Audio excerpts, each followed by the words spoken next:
Corona काळातील कांदा आंदोलन होण्यासंदर्भात रयत क्रांती संघटनेचे अध्यक्ष सदाभाऊ खोत निफाड कोर्टात हजर.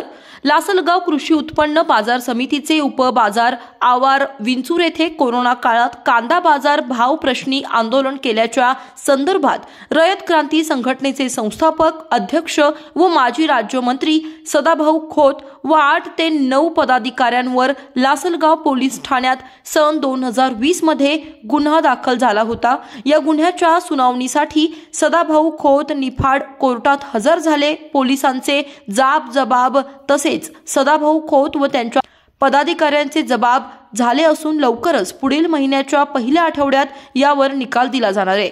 पण महाविकास आघाडी सरकारच्या काळात आमच्यावर खोटा गुन्हा दाखल केल्याचा आरोप सदाभाऊ खोत यांनी केला असून लवकरच आमच्या बाजूने न्यायदेवता निकाल देतील असा विश्वास यावेळी सदाभाऊ खोत यांनी माध्यम प्रतिनिधींशी बोलताना व्यक्त केला.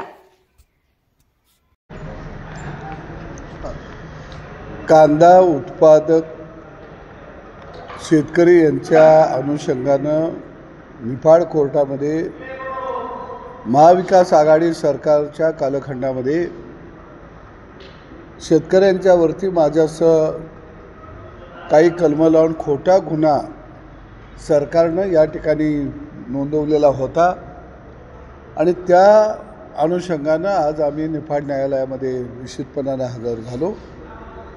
कारण या राज्यामध्ये नेहमीच प्रस्थापितांनी विस्थापितांच्या प्रश्नावर आवाज उठवणाऱ्यांना वेगवेगळ्या गुन्ह्यामध्ये अडकवून संपवण्याचं एकट कारस्थान वर्षानुवर्ष चालत आलं. त्याचाच हा एक भाग होता.